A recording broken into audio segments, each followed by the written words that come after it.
했어요. 이번에 재혼하는 과정에서 아주 기가 막힌 경험을 해 들려드리고자 합니다. 세상엔 참 다양하게 정신 나간 사람들이 존재하는 것 같아요. 그런 사람들은 어떻게 그리 남의 인생 갉아먹는 걸 좋아하는지 모르겠어요. 낯짝들도 참 두껍네요. 그런 갑갑한 사람을 하나도 아니고 둘을 만났던 제 사연 한번 듣고 가세요. 제가 재혼을 하게 됐다고 했잖아요. 현재는 전과 다르게 너무 행복한 생활을 하고 있는데요. 현재 남편과 시댁 어른들을 만나 뵐 때마다 사람은 다 제 짝이 있다는 걸 느낍니다. 얼마 전 제가 잊고 있던 끔찍한 사람들을 또 만나게 되었는데 하필 결혼식장이었어요. 결혼식장은 제가 생각했던 것보다 훨씬 더 정신없고 신경 써야 할 곳이 많더라고요. 그런 상황에서도 결코 마주치고 싶지 않은 사람들을 만났었는데요. 신부 대기실에 앉아 있는데 전 남편과 전 시모가 찾아온 겁니다. 대체 그 사람들이 뭐하러 이곳에 왔는지, 그들을 발견하자마자 그렇잖아도 정신없는 상황에 더 머릿속이 복잡해졌어요. 오히려 그들을 발견한 뒤로 다른 하객들을 반겨줄 수가 없었습니다. 그 두 사람이 저를 축하하러 왔을 리 없다고 생각했는데 몰골도 진짜 그럴 만한 몰골이 아니더라고요. 일부러 저를 만나러 온 게 아니고서야 우연으로 마주칠 일도 없는 상황이잖아요. 게다가 제가 그 사람들을 한참 신경 쓰고 있는 순간 시모랑 눈도 마주쳤습니다. 그때부터 시모가 제게 직진해서 찾아왔는데요. 누가 봐도 꼬락서니가 말이 아니니까 다른 하객들까지 당황해서 우리 사이를 힐끔거리기 시작했어요. 저도 괜히 제 결혼식보다 상대 배우자에게 피해가 갈까봐 순간적으로 예민해졌습니다. 제 앞으로 냉큼 다가온 전 시모를 차갑게 바라봤어요. 감히 우리 아들을 버리고 재혼을 해? 우리 집이 망한 게 다 누구 탓인데? 사람 인생 망쳐놓고 너만 쏙 빠져나갈 줄 알았냐? 너도 오늘 이 자리에서 인생 바닥 한번 쳐봐라. 그때 시모가 제 머리채를 잡으려고 했습니다. 그러나 시모가 신부 대기실을 들어서기 전에 행색을 수상하게 여긴 사람들이 직원들에게 이 사실을 미리 말했었나 봐요. 그래서 직원들이 시모랑 전 남편을 주시하고 있었던 것 같아요. 시모가 제게 손을 대기 전에 다행히 직원들이 들이닥쳐서 시모를 말려주었습니다. 내가 왜 이렇게 망가졌는지 알면 당신들 나한테 이렇게 못해. 젊은 사람들이 상황을 똑바로 확인할 줄 알아야지.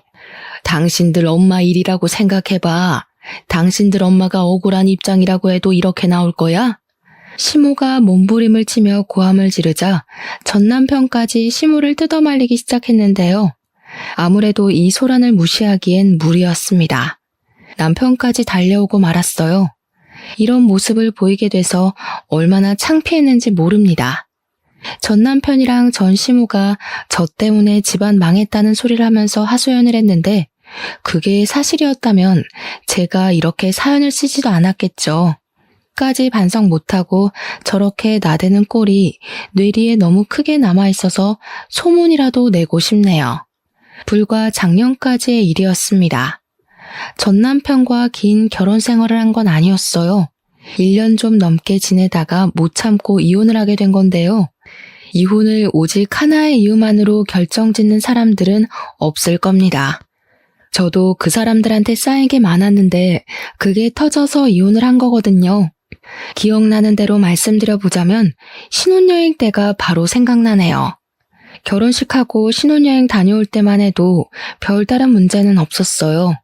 근데 신혼여행 갔다가 귀국하는 길에 면세점에서 시모 선물로 화장품 산 게 화근의 시작이 되었습니다. 선물 사갔다가 욕 들어먹었어요. 물론 받는 사람의 입장도 생각해서 선물을 하는 게 맞겠죠. 제가 시모의 취향을 모르고 정말 엉뚱한 물건을 샀다면 저도 욕먹을 만했다고 이해할 수 있습니다. 그러나 제가 사간 건 일단 대중적인 제품이었고 그리 가볍지도 무겁지도 않은 금액대였어요. 그저 빈손으로 시댁을 방문하기 좀 그래서 여행 다녀오는 김에 선물을 샀던 겁니다. 그런데 제가 시모한테 처음 들은 말이 뭔 줄 아시나요? 화장품? 너는 왜 물어보지도 않고 쓸데없이 돈을 쓴 거니? 센스 있는 며느리들은 시모 체면 세워준다고 명품 하나 해준다던데. 돈 많이 번다고 해서 득 좀 보나 했더니 씀씀이가 가난하기 짝이 없구나. 저를 타박하시더라고요.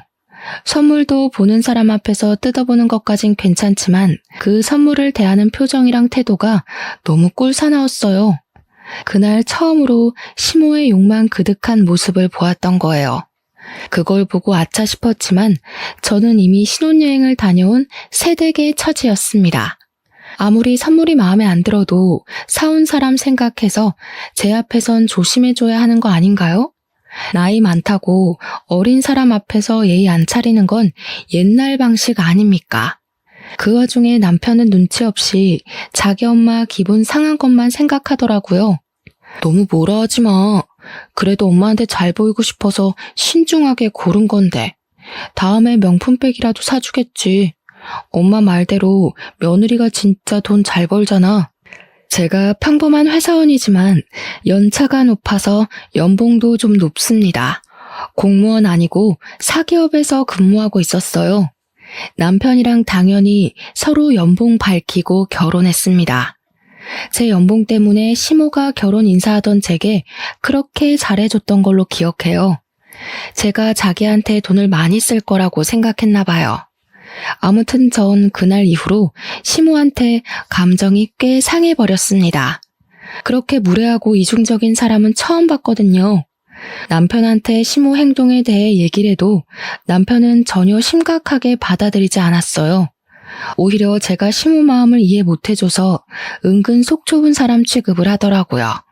처음이니까 남편의 말에 어쩔 수 없이 납득을 해줬습니다.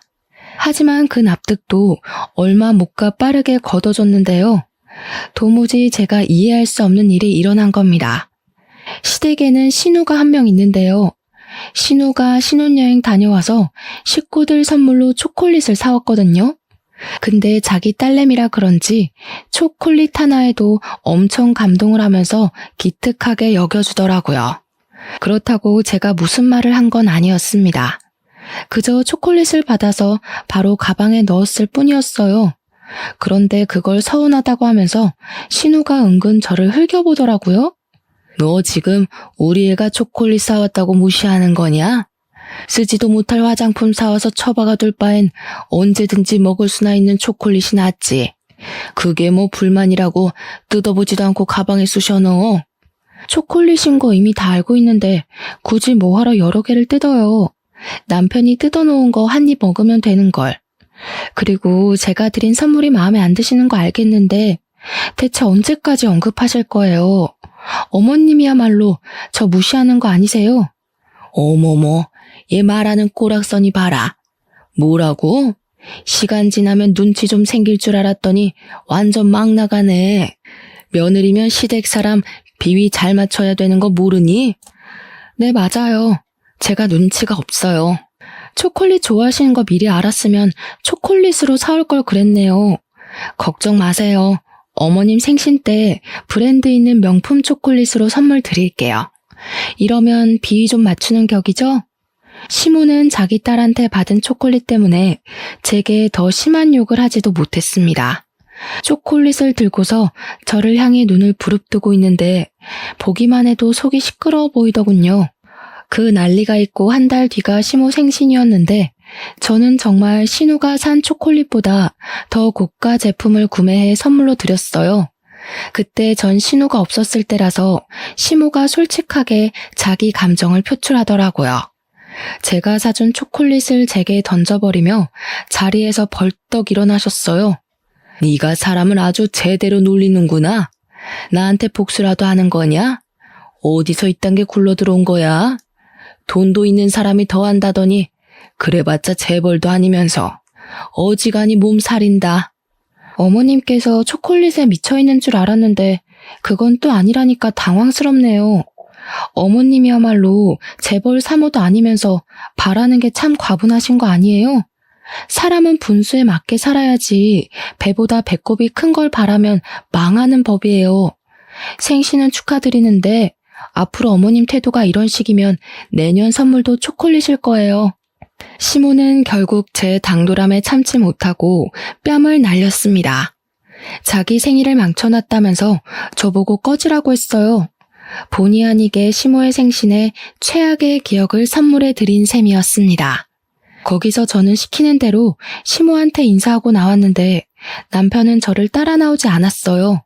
저랑 시모랑 신경정 버리는 걸 보고 제가 처맞는 걸 보면서도 남편은 시모 기분 맞추기 급급했습니다. 나중에 귀가한 남편한테 그 부분이 서운했다고 말했더니 남편의 변명은 이러했어요. 겉으로 엄마 편을 들어야 당신이 나중에 편해지지. 내 속마음대로 당신 편만 들어봐라. 그 화살이 다 누구한테 가겠어? 남편은 자기만의 방식으로 중립을 지키는 거라고 했지만 실상은 그저 말만 번지르르 했고 미꾸라지처럼 상황을 잘만 피해가는 꼴이었습니다. 아무짝에 쓸모도 없는 중간다리였어요. 결혼하기 전만 해도 남편한테 실망한 적이 없는데 어떻게 결혼하자마자 이렇게 다른 기분을 느낄 수 있는지 모르겠네요. 이제 겨우 갈등의 시작이었는데 그 이후로는 제가 얼마나 시달리고 살았겠습니까?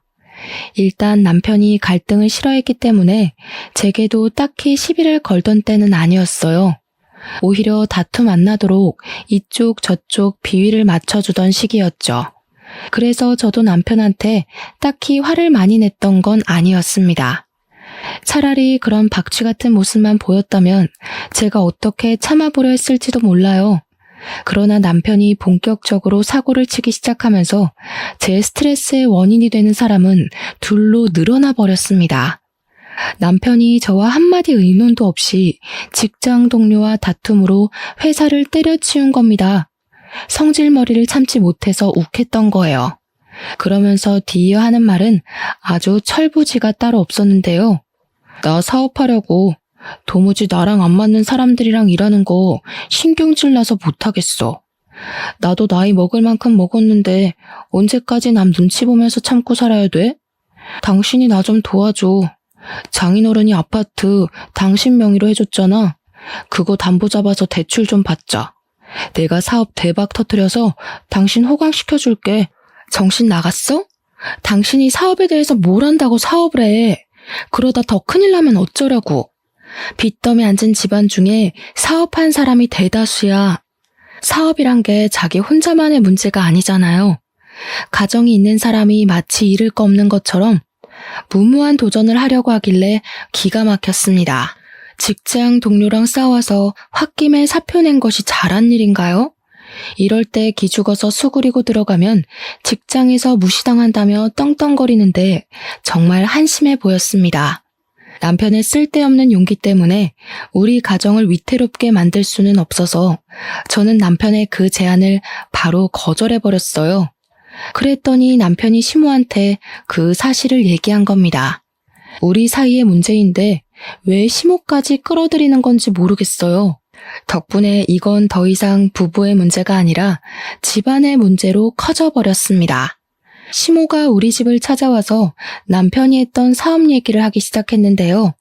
저한테 돈이라도 맡겨놓은 줄 알았어요. 제 명의의 건물인데 시모가 당당하게 자기들 재산처럼 언급하더라고요.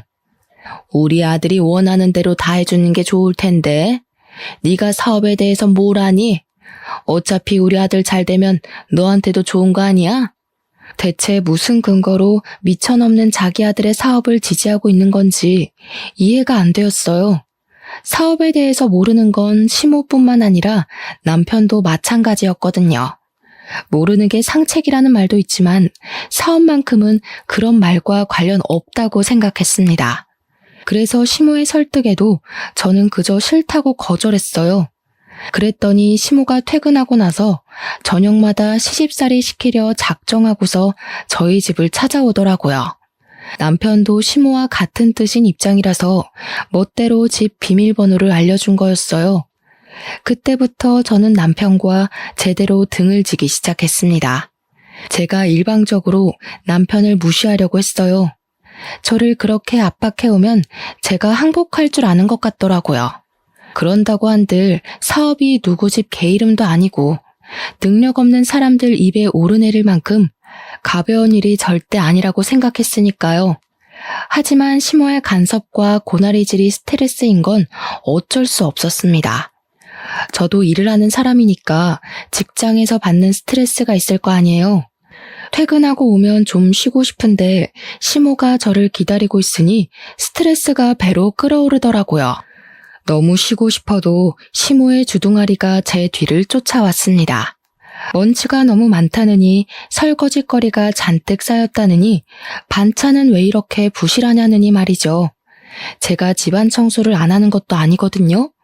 근데 시모는 꼭 제 손 닿을 수 없는 곳을 살피면서 이따위로 하는 것도 청소냐고 엄청 지적했습니다. 게다가 설거지는 제가 먹은 그릇들이 아니에요. 시모가 우리 집을 들락거리면서 일부러 만들어 놓은 설거지들이었죠. 저도 어디 해보자는 뜻으로 시모에게 맞서서 나름 무심하게 대응은 했는데요. 이게 안 풀리고 쌓이다 보니까 너무 가슴이 갑갑하더라고요. 집안 꼬락선이 잘 돌아간다. 너는 어떻게 칭찬할 만한 구석이 없니? 너 때문에 우리 집안까지 재수가 없으려고 해. 안 되겠다. 너 그냥 직장 때려치워라. 네가 살림을 한 번도 제대로 해본 적 없으니까 이 모양이겠지. 내가 확실히 가르쳐 줄 테니까 내일부터 직장 그만두고 우리 집에 출근해. 그쪽으로 출근하면 월급은 있나요? 제 직장보다 배울 것 없는 집에 가서 고작 배운다는 게 집안일인데 돈도 안 주실 건 아니죠? 원래 사람을 스카우트하려면 연봉 협상이란 거래요. 뻔뻔하게 피 한 방울 안 섞인 저더러 가족인데 무슨 돈 타령이냐고 하실 건 아니길 바랄게요. 얘가 진짜 정신 나간 년이네.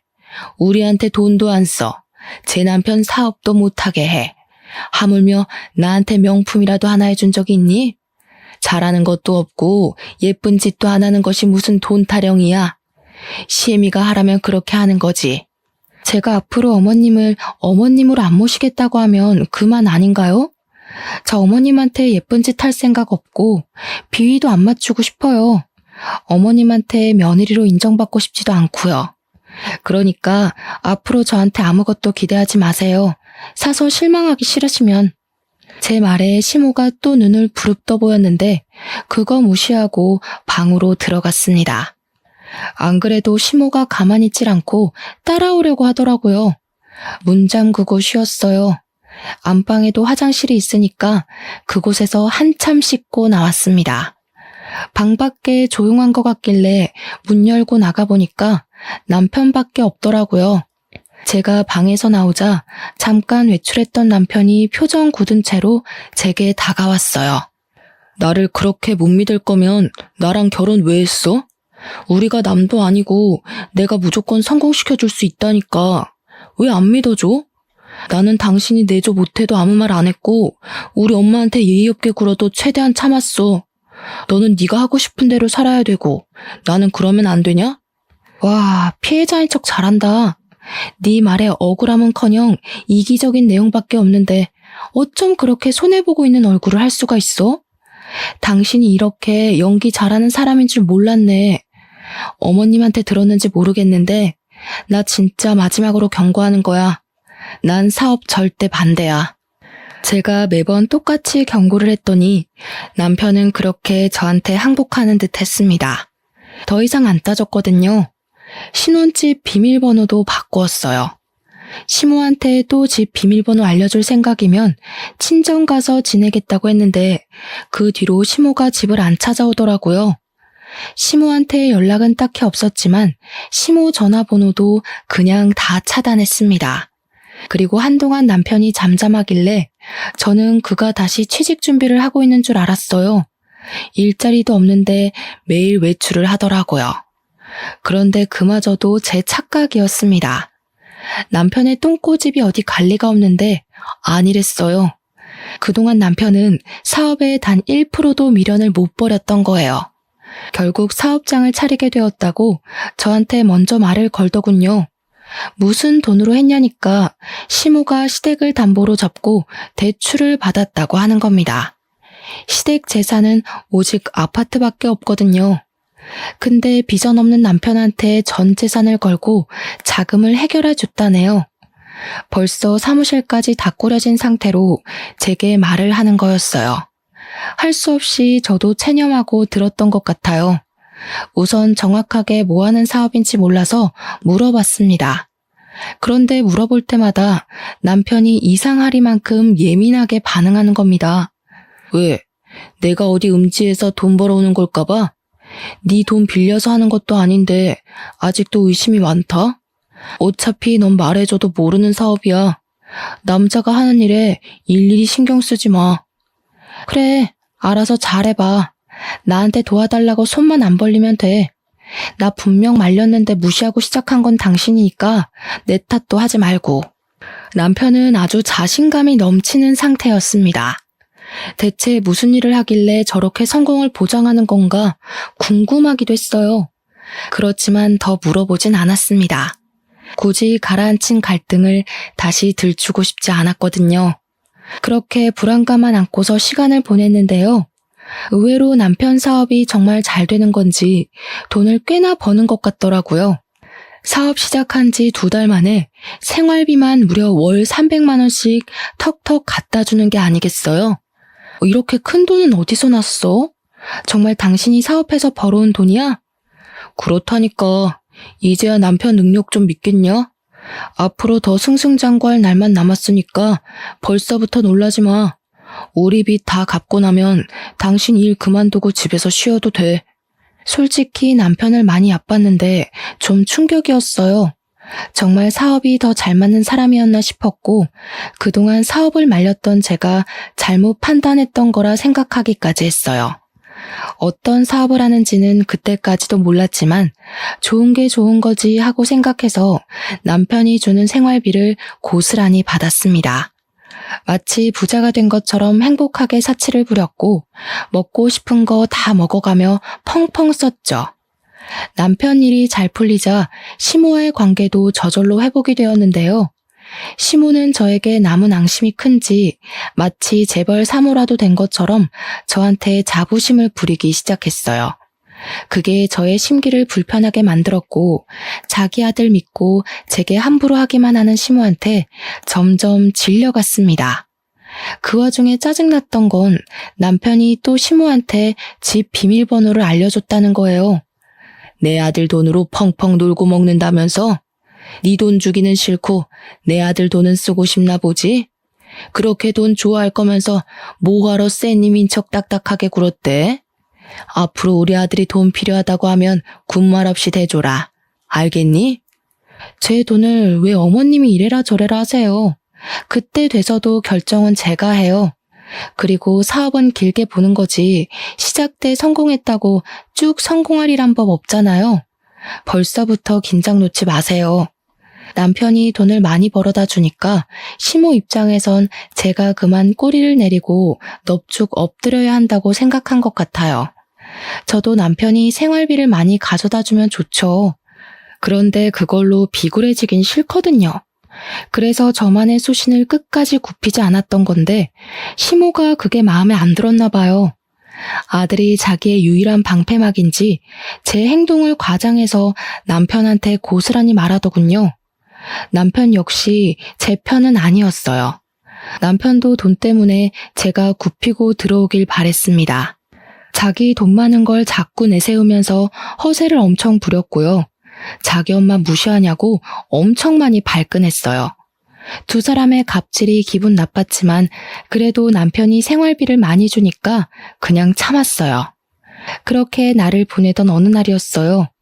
갑자기 남편과 싸웠다던 그 직장 동료가 제게 따로 연락을 해온 겁니다. 너무 느닷없는 발신자라서 아무 생각 없이 받았는데요. 그 동료 직원한테서 놀라운 사실을 들었어요. 남편이 회사에서 잘리게 된 이유를 설명해 주더라고요. 저는 남편이 동료 직원이랑 싸워서 스스로 사표를 낸 걸로 알고 있는 상태였는데 동료 직원이 말하는 건 달랐습니다. 남편이 휴대폰으로 코인하다가 상부에 들켜서 잘렸다는 말을 하더군요. 회사를 나가서 더 자유롭게 코인을 하고 다닌다고 했어요. 알고 보니 남편이 제게 주는 엄청난 생활비를 코인으로 벌어주고 있었던 거예요. 머리끝까지 소름이 돋았고 얼마나 화가 났는지 몰라요. 너무 큰 배신감이 느껴졌지만 일단 남편에게 티는 안 냈습니다. 불같은 성격의 남편이 무슨 짓을 더 할지 모르니까요. 이걸 어느 타이밍에 어떻게 밝히는 것이 좋을까 생각만 하며 며칠을 보낼 때였습니다. 어느 한날 갑자기 남편이 사업 자금이 더 필요할 것 같다며 제게 2억을 요구하더라고요. 원래 더 큰 성장을 하려면 사업장을 넓혀야 되는 법이야. 지금 내 사업 한참 잘 되고 있고 더 잘 될 수 있는데 자금이 부족해서 발전이 안 돼. 그러니까 당신이 좀 보태줘. 당신도 내 능력 직접 확인했잖아. 앞으로 생활비 300만 원보다 더 갖다 줄 수도 있어. 그 말을 나보고 믿으라고. 망해서 2억이 필요한 건 아니고 내가 분명 나한테 손 벌릴 생각하지 말라고 했지. 잘 되고 있든 말든 네가 벌인 일이니까 네 알아서 해결해. 아무래도 남편이 코인 때문에 돈을 잃은 것 같았습니다. 동료 직원한테 그 말을 안 들었다면 빌려달라는 남편의 말에 응했을 수도 있어요. 실제 남편의 사업이 잘 되고 있는 줄 착각했을 테니까요. 하지만 제가 남편의 숨겨진 비밀을 알고 있잖아요. 제 돈까지 다 날려버릴 게 안 봐도 뻔한데 어떻게 주겠습니까? 이 사람들은 왜 돌아가면서 제 돈을 그렇게 탐내는 건지 모르겠는데 제가 남편의 자금 사정을 또 모른 척하자 또 시모가 저를 찾아왔습니다. 이번엔 집에 들어서자마자 들고 있는 가방으로 제 머리통을 후려치시더라고요. 내가 너처럼 말 안 통하는 인간은 처음 본다. 우리 아들이 그동안 벌어다 준 돈이 얼만데 생각 없이 받아 처먹을 때는 좋아 죽더니 도와달라고 하니까 또 내 아들을 무시해? 도와주기 싫으면 내 아들이 준 돈 다 토해내. 누가 들으면 그 많은 생활비 저 혼자 쓴 줄 알겠어요. 맞벌이 하는 입장에서 그 돈으로 남편 맛있는 거 해먹이는데 거의 다 썼거든요. 저 개인적으로 쓴 거 전혀 없고 남편이랑 놀러 갈 때만 썼다고요. 너랑 말만 섞으면 내가 아주 혈압이 올라. 나 더 이상 너 같은 년이랑 얼굴 보면서 살기 싫다. 당장 내 아들이랑 이혼해. 이혼이요? 와, 내가 왜 그 생각을 못했지? 말씀 잘하셨네요. 그래요, 이혼할게요. 저 그이 없어도 잘 살 수 있거든요. 이혼은 생각도 못하고 있어서 혹 2개 달고 평생 어떻게 사나 고민 많았는데 해결책 추천해줘서 감사해요. 어머님께서 주는 마지막 선물이라고 생각할게요. 시모는 제가 이혼이란 말에 항복이라도 할 줄 알았는지 어김없이 당황하는 모습을 보였어요. 저를 이 정도 겪었으면 그런 협박이 안 통하는 것 정도는 알 줄 알았는데 아닌가 봐요. 그렇게 원하는 이혼을 해주겠다니까 시모는 결국 더 말하지 못하고 씩씩거리기만 하다가 돌아갔습니다. 그리고는 자기가 알아서 1억을 더 담보대출 받아서 해줬어요. 대단한 아들 사랑이라고 생각했습니다. 저는 빚더미 앉기 전에 그만 이 집에서 도망을 가는 게 좋을 것 같았어요. 그래서 남편이 시모한테 이혼 얘기 전해 듣고 왔길래 번복 없이 미리 준비한 합의서를 건네주었습니다. 그래, 잘 됐네. 나도 나 이해해주는 돈 많은 여자 만나서 재혼할 거야. 나중에 나 놓친 거 땅을 치며 후회하게 될 거다. 남편의 원망을 기분 좋게 들어준 저는 그대로 깔끔하게 합의 이혼을 하였습니다. 제가 정말 아쉬운 것도 없고 싫은 소리도 안 하니까 남편은 그게 더 얄미워 보였나 보더라고요. 갑자기 저한테 바람났냐는 소리를 하대요. 생각하는 것도 딱 네 수준이다. 뭐라도 소송하고 싶어서 그러는 거면 한번 돈 들여서 뒷조사해 보던가. 어차피 헛다리일 텐데 굳이 소송비 날리지 말고 지금이라도 아끼는 게 좋지 않겠어? 제 말은 전 남편도 인정하는 부분이었습니다. 저를 따로 소송할 생각은 없어 보였어요. 아무튼 저는 그제야 지긋지긋한 돈 타령에서 벗어날 수 있었습니다. 생각보다 깔끔한 이혼이어서 만족스러웠어요. 이혼을 하는 순간에도 시모는 얼굴을 비추지 않았는데요. 아무래도 자존심 때문에 제게 인사 따위 하고 싶지 않았나 봐요. 끝까지 며느리로 인정 안 한 거나 마찬가지겠죠.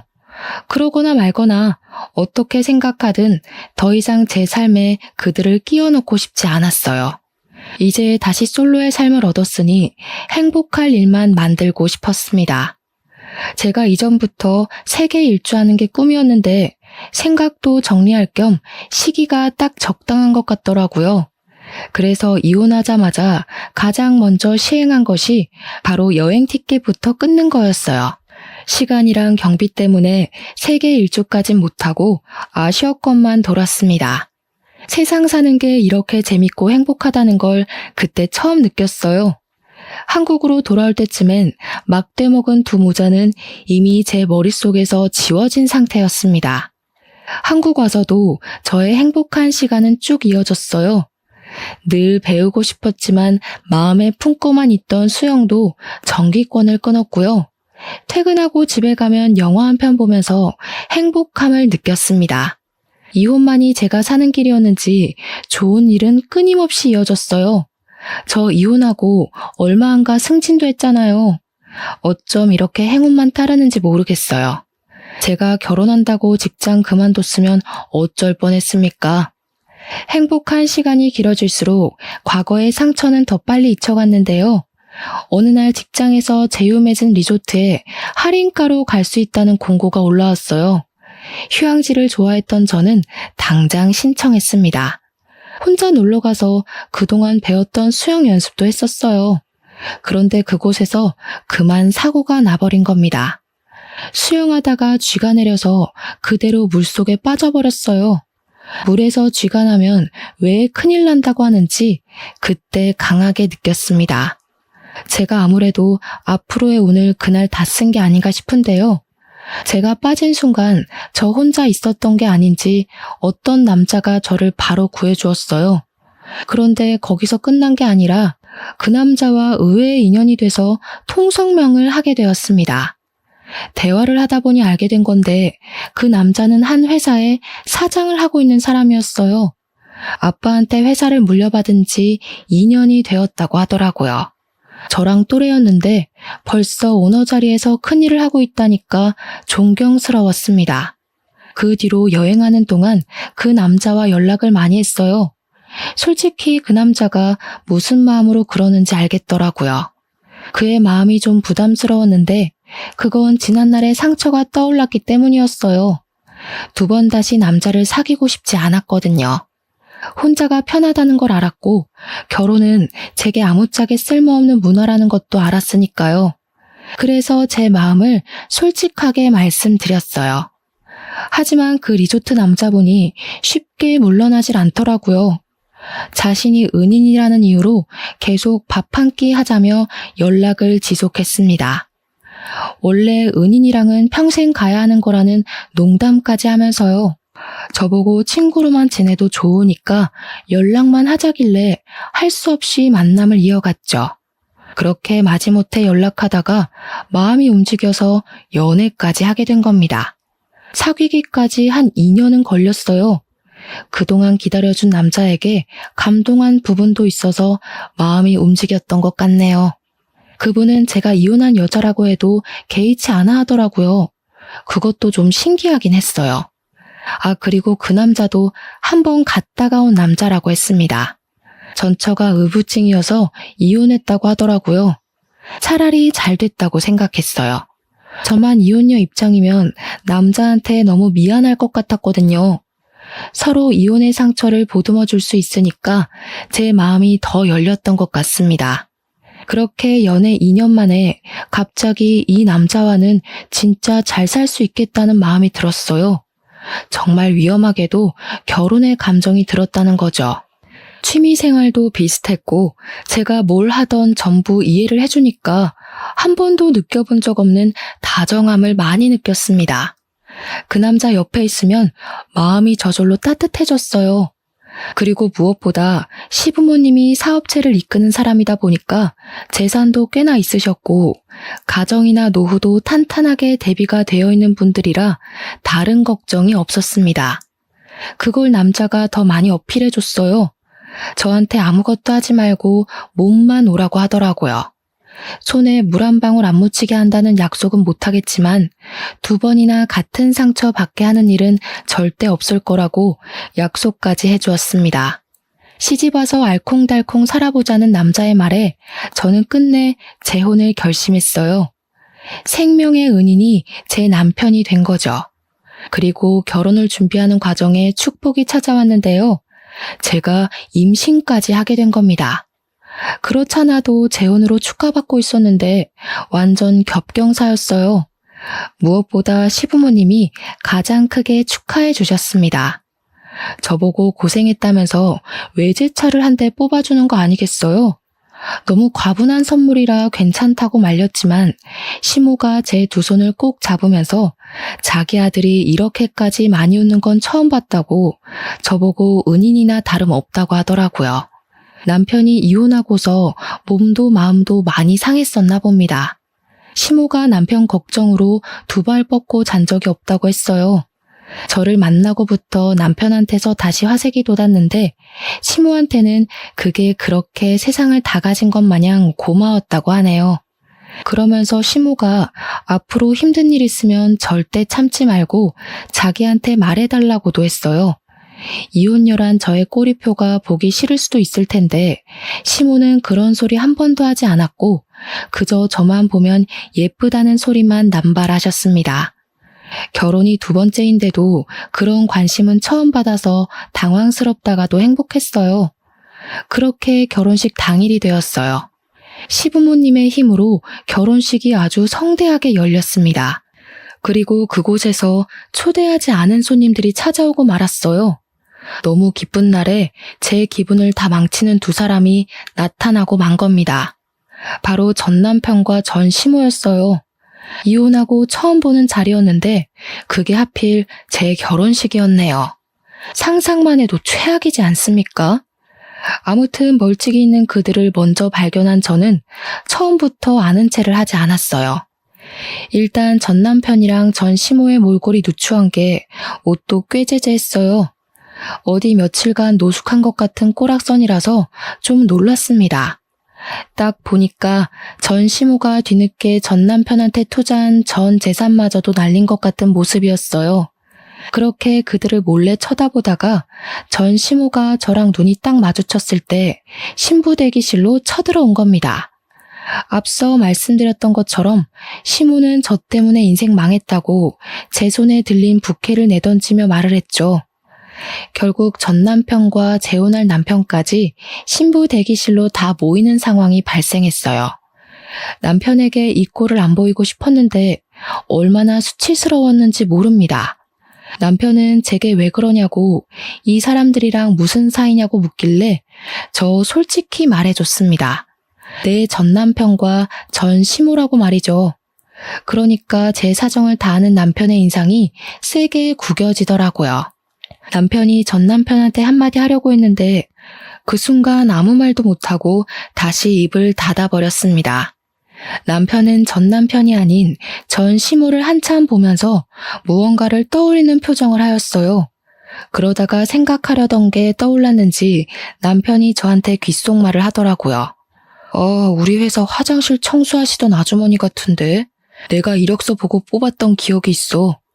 남편 얘기를 듣자마자 말도 안 되는 소리라고 생각했어요. 남편이 다른 사람이랑 착각한 게 아닌가 싶었습니다. 왜냐하면 전 시모는 허리가 안 좋다며 집에서 쉬기만 하는 사람이었거든요. 절대 나가서 굳은 일을 할 위인이 못 됩니다. 전 남편이 일자리 잘려서 생활비랑 용돈이 없을 때도 절대 바깥일을 안 했던 사람이었어요. 그런데 청소라니 당연히 남편이 착각했다고 생각했죠. 하지만 전 시모 반응은 좀 눈길이 갔습니다. 눈에 띄게 남편을 모른 체 하려고 하더라고요. 그때 남편이 제게 귓속말로 쐐기 박는 소리를 했는데요. 아니야, 맞네. 아들이 코인으로 쫄딱 망해서 노숙하고 있다고 제발 도와달라 그랬었어. 담보대출을 많이 해서 집을 잃었다고. 얼마나 사정했는데 그때 저 아줌마 보면서 참 불쌍한 인생이라 생각했었다고. 남편의 말이 맞았어요. 역시 그 두 사람은 코인 때문에 재산을 날려서 알거지가 된 거였습니다. 도무지 방도가 없던 전 시모가 결국 자기 고집을 꺾고 일자리를 구했나 봐요. 나이 70살 먹었어도 돈이란 건 죽을 때까지 없어선 안 되잖아요. 허리도 안 좋은 전시모는 어쩔 수 없이 아들 대신 생활비를 벌고 있는 사정이었던 거예요. 그게 하필 남편의 회사라는 것이 정말 기상천외한 일이었습니다. 저랑 남편이 계속 속닥거리자 전시모가 뿔이 났는지 제게 또 한 번 소리쳤는데요. 남편이 제 앞을 든든하게 막아주고 있어서 무섭진 않았습니다. 우리 아들은 피눈물 흘리는데 넌 아주 낯빛이 좋다. 어디서 남자 하나 후려서 인생 펴볼 작정인가 보지? 내가 내 아들 인생 망친 년 행복하도록 가만둘 것 같니? 넌 잘못 걸렸어. 내가 뭔 짓을 해서든 네 인생도 우리 아들처럼 만들어줄 거야. 왜 남 탓이세요? 그쪽 아들 그렇게 된 건 그쪽 탓이잖아요. 그쪽이 돈에 미쳐가지고 되지도 않는 사업하겠다는 아들한테 투자만 안 했어도 노숙 신세는 안 됐을 거 아닌가요? 그래, 말 잘했다. 너 우리 아들 코인인가 뭔가 하는 거 알았던 거지? 그래서 우리한테 복수하려고 몰래 쏙 빠져나갔냐? 미리 알았으면 뜯어말릴 생각을 해야지 어떻게 홀라당 집까지 팔아먹게 만들 수가 있어? 부부였으면 그 정도 책임은 같이 져야 되는 거 아니니? 잘 되면 내 탓, 안 되면 남 탓하는 건 여전하시네요. 그래서 제가 하지 말라고 말렸던 거 기억 안 나세요? 그때도 사람 하나 잡아먹을 것처럼 돈 달라고 소리 지르더니 된통 당해보니까 대체 왜 그랬을까 싶어요? 저 복수한 거 맞아요. 하도 모자가 말귀를 못 알아듣고 허황된 꿈에 미쳐있길래 제발 정신 차리라고 현실 좀 경험하게 해줬을 뿐이에요. 대신 앞으로는 사업 안 할 거잖아요. 좋은 경험 배운다고 생각하세요. 그때 전시모가 바닥에 떨어져 있는 부케를 냉큼 줍더니 저한테 던졌습니다. 그걸 남편이 막아주지 않았다면 얼굴을 맞았을 거예요. 남편은 날라온 부케를 붙잡고서 전시모한테 성큼 다가갔어요. 그리곤 제게 귓속말로 얘기했던 사실에 대해 물었습니다. 청소 아주머니 맞죠? 저 모르겠어요? 아줌마가 하도 무릎 꿇고 빌길래 제가 취직시켜준다고 했잖아요. 평생 은인으로 모시겠다고 하더니 은인 얼굴도 못 외우고 은인 결혼식 망치러 온 거예요? 뭐? 이 사람은 무슨 소리라는 거야? 저런 년 인성 하나 못 알아보는 사람을 은인으로 둔 적 없거든요? 그럼 확인시켜 드릴게요. 오늘부로 해고니까 이제 출근 안 하셔도 돼요. 근로법에 신고해도 소용없어요. 그동안 같이 일하신 분들이 아줌마 일 더럽게 못하고 지각을 밥 먹듯이 한다고 하소연 많이 하더라고요. 근로자가 문제면 노동협회에서도 사장들 손들어주는 거 알죠? 그제야 전시모의 얼굴이 새빨개지더니 안절부절 못했습니다. 남편한테 싹싹 빌고 싶은데 제가 있어서 체면을 차리는 것 같았어요. 결국 한마디도 못하고 전 남편을 데리고 도망가 버리는 거 아니겠습니까? 자기도 쪽팔린 줄은 아는가 봐요. 그 초라한 뒷모습을 보는데 제가 미처 해결하지 못했던 체증이 이번에 싹 내려가 버렸네요. 그날의 그 모습을 마지막으로 더 이상 둘을 만난 기억은 없습니다. 남편 말로는 전 시모가 알아서 회사를 그만뒀다고 하더라고요. 역시나 제게는 자존심을 굽히고 싶지 않나 봅니다. 생계가 어려운 와중에 체면이나 생각하다니 아직도 정신 못 차린 게 분명하네요. 아무튼 저는 남편의 제안으로 휴직을 일찍 내고 집에서 쉬고 있는 중이에요. 남편이 계속 몸이 힘들면 일 그만둬도 된다고 하고 싶은 일 하면서 지낼 수 있게 작은 가게도 차려준다는데 남편한테 그런 부담은 주기 싫어서 여전히 거절 중입니다. 어쨌든 제 인생의 원흉을 도려내니까 이렇게 행복할 수가 없어요. 역시 사람은 저마다 짝이 있는 것 같습니다. 다들 함께하는 사람이 꼭 영혼의 짝이길 바래요. 그럼 이만 끝내겠습니다. 감사합니다.